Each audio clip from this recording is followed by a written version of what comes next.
Hi, I'm Kat, and this storytime video is about my experience with anesthesia awareness. That's when the anesthesia doesn't work and you're conscious during surgery. Not so good. It's a genetic problem. My dad has it, my aunt has it, my grandmother and great uncle had it. I didn't know about this till after the fact.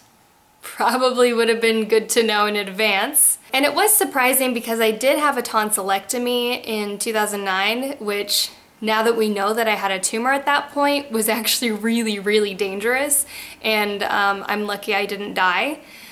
So that's very surprising. Of course, that's a very quick surgery. It's probably just like a few minutes after they get you under, and it's probably a different type of anesthesia, but I don't really know all the ins and outs of that. So I was diagnosed with a pheochromocytoma in 2011. I had been sick for many years and seen many doctors, and I'll be posting other storytime videos about that whole experience eventually. If they're already posted, they'll be linked down below, but for now I haven't made them.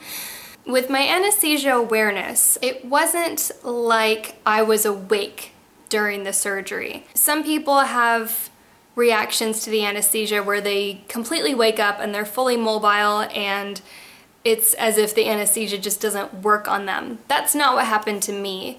I was completely paralyzed, but I could hear and smell and taste everything. So from the beginning of my surgery journey, the anesthesiologist, who is a fantastic physician, he's amazing, he is probably the most capable anesthesiologist I could have had access to. He's a professor of anesthesiology at this hospital. He was amazing, and this was in no way his fault. It's just a genetic problem, and if they're not monitoring your brain waves with actually a fairly new technology, a type of live EEG, they really have no way to know that you are conscious for this experience. So he was really, you know, the one in control, and that's the way it always is with these types of tumors. The pheochromocytoma is on the medulla of the adrenal gland, and your adrenal glands are on top of your kidneys. And anytime you're operating on or around the kidneys, it's a very vascular area, and it's very risky surgery. I knew going in that it was a very risky surgery, and I knew that part of the risk of that is because these tumors tend to react to anesthesia. So when exposed to anesthesia, something can happen where the tumor will start surging, which is, you know, the main symptom of a pheochromocytoma. It's the rush of adrenaline and the fight or flight response. If that happens while you're on the operating table and you're cut open, you can bleed to death very quickly. So I knew ahead of time that I was going to have a couple of monitors installed. I knew that I was going to have the Swan-Ganz monitor, where they go into your neck and they run it down into your heart, and they monitor your blood pressure from there. They also put one into my arm, fairly high up actually. So I had another arterial monitor in this arm, and that was just to give the surgical team as much information as quickly as possible, so if things did go really wrong, they could just do a big ol' slice of me, get the tumor out, and try and stabilize me as quickly as possible. The odds are better now. I don't want to scare anyone who has this type of tumor because the odds are much better now. The technology has grown by leaps and bounds, and because they've been able to find more of these tumors, they've been able to operate on more of them, and surgical teams are better equipped to handle the situation. But when I had it done, they let me know that the odds were not fantastic. They were pretty bad actually. Pretty bad odds of survival. So I knew that there was a chance I could die, and there was a chance that I could wake up with a really huge scar because things went wrong and they had to get the tumor out quickly. Luckily, none of those things happened. So in pre-op, my dad, my boyfriend, who's now my husband, and my sister were there, and we did our good luck, you'll do great kind of thing, and the anesthesia was started then. And I didn't expect to remember anything in the OR after that point, but I remember from this point, they wheeled me down the hall, and I see 11s everywhere, and I've always taken it as a good sign, which is actually really funny because this tumor, I have a genetic mutation on the 11th chromosome. Interesting. Anyway, so they wheeled me back into the hallway down to the OR, and there are these boards that they have numbers of all the different operating rooms, and 11 was lit up. And I was like really excited. I'm like, oh, is 11 my operating room? And they're like, no, you're number 9. Okay, whatever. So they wheeled me into 9, and it was different from anything I'd ever seen. The table was like this really cold, like refrigerated metal, and they pulled up my gurney next to it, and they had me lift myself onto the operating table and kind of settle in, but it was freezing cold. Like, I felt like I was being refrigerated. So they probably had me on one of those neuro tables where they can lower your body temperature, and it makes it safer for certain types of surgeries. The anesthesiologist assistant came and he gave me another injection of something else, and he had me count backwards, and it kind of worked. I got really loopy after this point. Really loopy. I remember trying, I'm awful. I distinctly remember trying to grab somebody's butt, some scrubs, just a butt walking past me, and I like lunged for it. And after that they strapped me down with Velcro. So I remember there being some kind of a board that came out of the right side of the table. After I tried to grab somebody's butt, they like Velcroed my whole body down, and then they put my arm out on this board thing and Velcroed it down to that.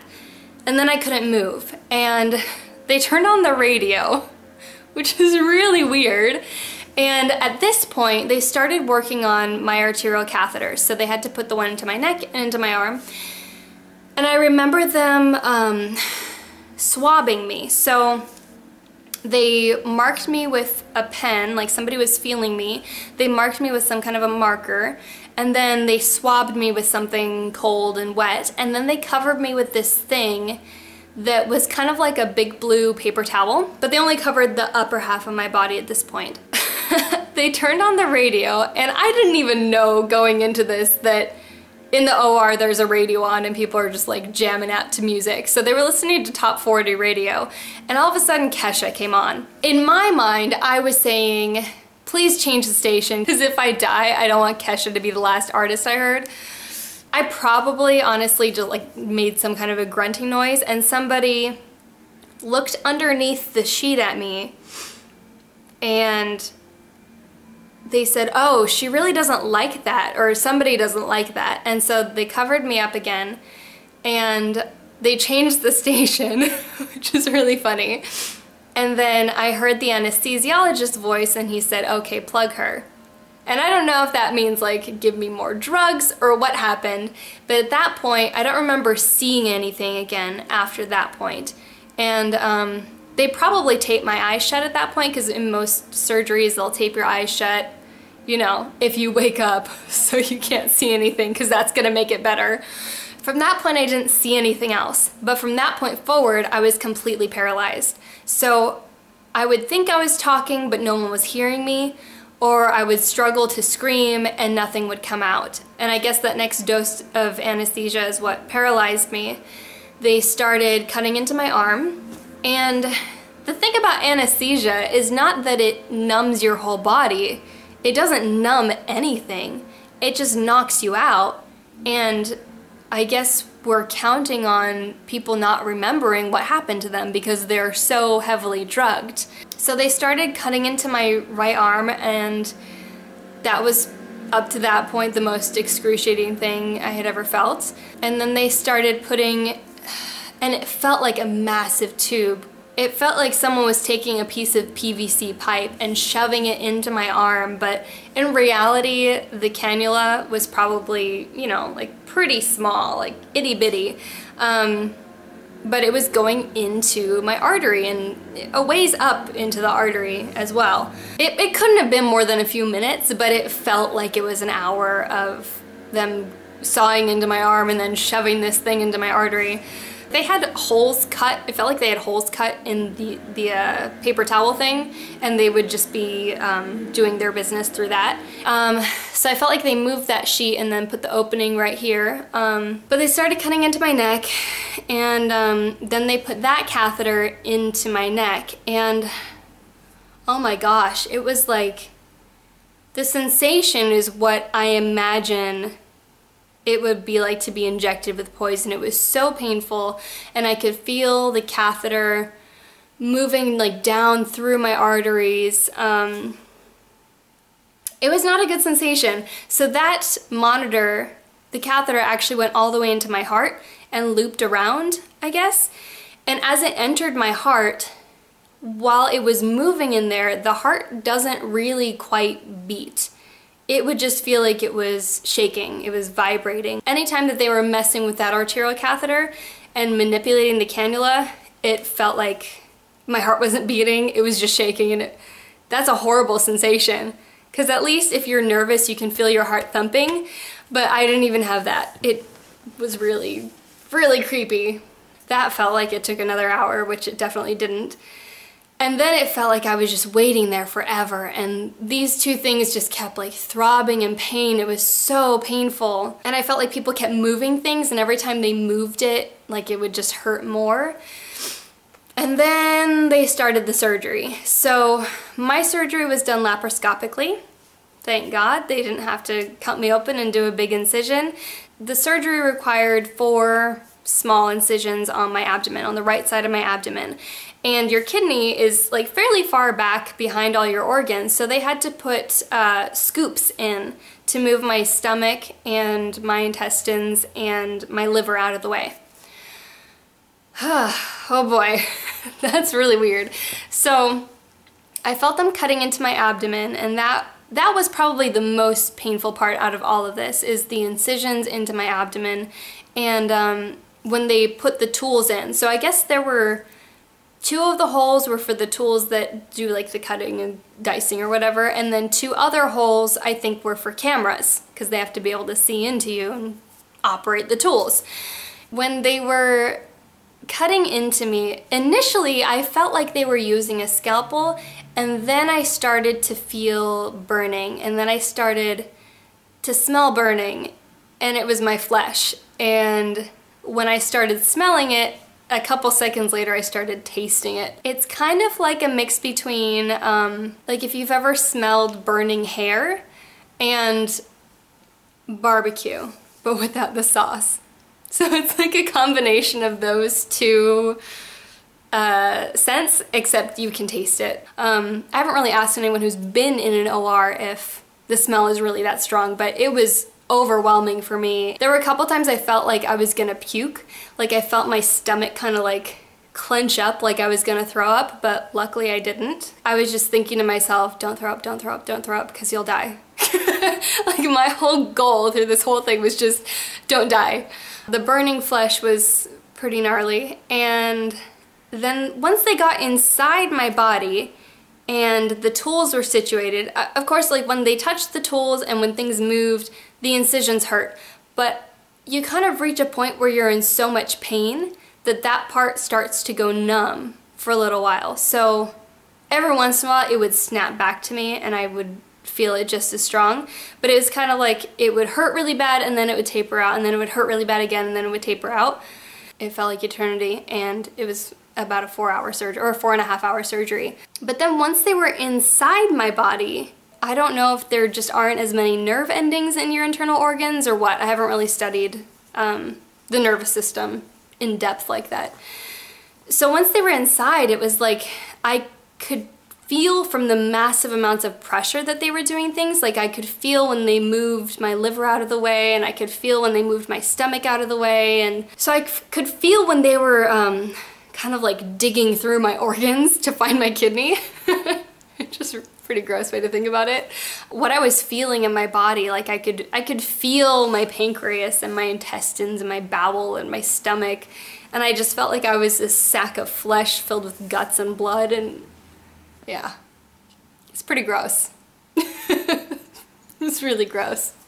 So they moved those things out of the way, and then I could definitely feel when they got to my kidney, and it was like an electric shock when they first touched it. And then it kind of felt like something like clamped down on that sucker and started like burning stuff off of it. It was bad. It felt like there was a vice on my kidney or something like that.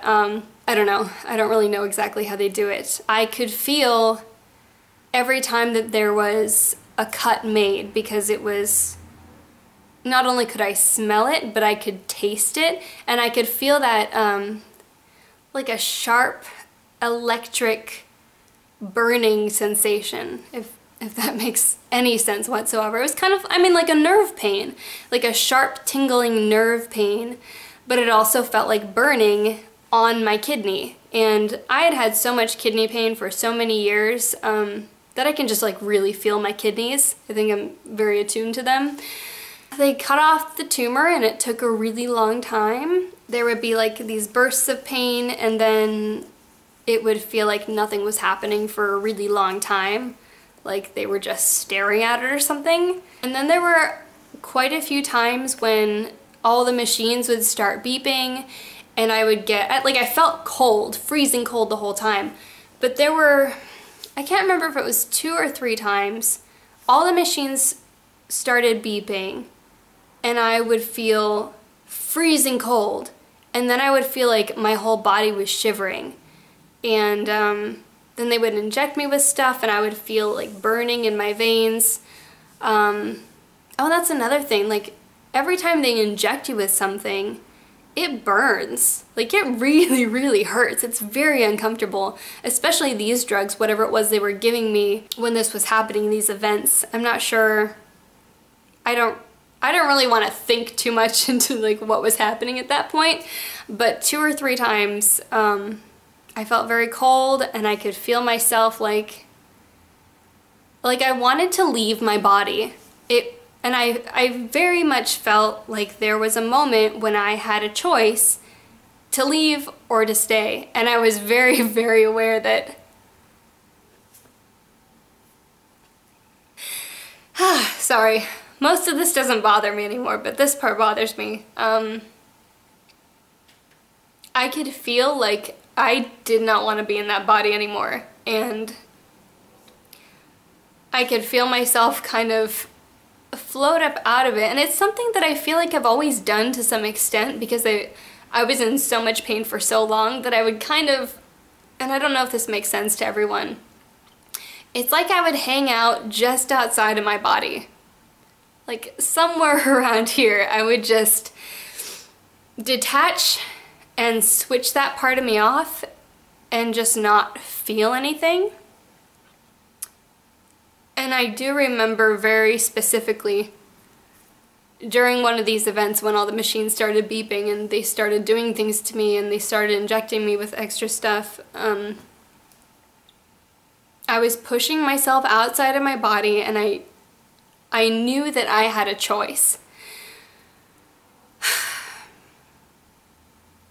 And that was very powerful because going into it, I was pretty sure I was gonna die. And I had felt like, well, I can be scared or I can make peace with it. And for the most part, I made peace with it, even though I'm not ready. I wasn't ready then, I'm not ready now. And I felt like I just made peace with it. And I just needed to put on a brave face for everyone else and try my hardest. But there's something very powerful about this choice that I was faced with, and I could feel like I could stay out of my body and I could keep going and go on to whatever's next, or I could stay. And I knew I was being told that if I stayed, it would be very difficult. It would be very painful, and it wouldn't be an easy recovery. There would be a lot of things that I would have to deal with, and I made a conscious decision to stay in my body, to get back in my body and ride it out, and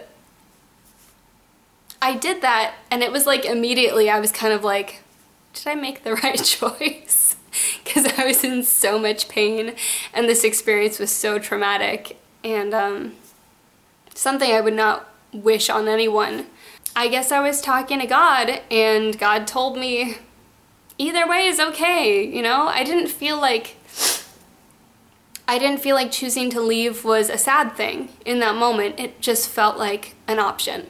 Like I had 2 options, and that honestly felt like very much the easy option. But it's a huge unknown, and I didn't know what was going to come after that. I didn't feel alone. I didn't feel scared. You would think that when faced with the choice to live or die, it would be very dramatic, and you would feel like nervous about it. But I think it was kind of, it was a moment beyond any kind of physical experience I'd had, and so fear didn't really factor in for me. And anxiety didn't factor in because those are such physical. Alright, so now that I've cried. So then they finished up and I could feel, you know, I could feel them closing everything up. Oh, the stitches were pretty gnarly too. When they pulled the tumor out, it was just like, it was like pulling a watermelon through a hose. It was like a tight fit. It was gross. It was really gross.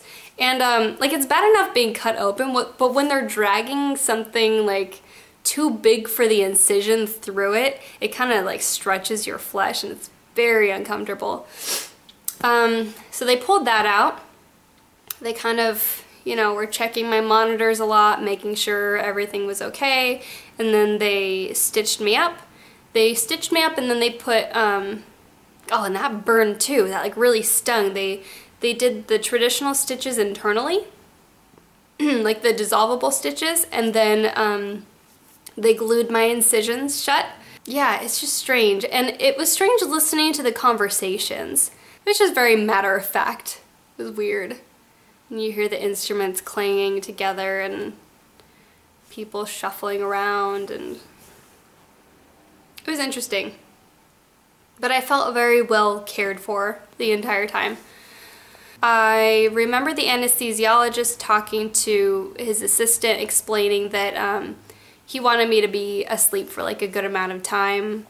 Or he wanted me to be out for a good amount of time after the surgery.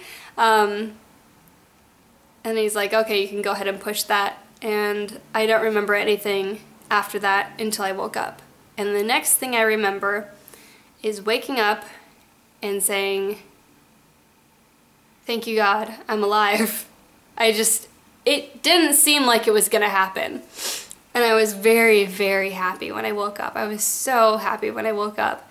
And my dad and my sister and my boyfriend were there, and it was wonderful. And right away I remembered a little bit of it, and I told myself, that's crazy. You don't remember your surgery. And so I didn't tell anyone about it for a while, and then every day a little bit more would come back to me, and I was worried that it was something I was imagining, and that it was just like some kind of weird freaky story that my brain had made up. And pretty soon it got to the point where I could remember everything, and I know specifically for me, I block out trauma. I've had a couple of other really traumatic things happen to me that I completely blocked out and didn't remember for years. And then some kind of event would trigger it, and I would suddenly have these memories back, and they would come back in bits and pieces. And this was exactly like that. And there are some parts that are a little bit fuzzy still, and some parts that are just as clear as any other memory that you really focus on remembering. And I think the more that I think about it and relive it, the more stuff comes back to me, just like little random details. It wasn't until I talked to my dad about it that he told me that he has the same anesthesia problem, and he kind of validated everything for me, because I didn't even know that was something that could happen. I thought it was like this freak thing and that people would wake up from surgery, but I thought it was always like they wake up and they'd like sit up and be fully animated, not this horrible thing where you feel everything but you're paralyzed. I didn't think that could happen. I remember as much now as I'm ever gonna remember, and I feel a lot better about it. Spent a lot of time in therapy on this, guys. 1.5 years in trauma therapy to help me get through this experience. But I feel like people can heal from anything.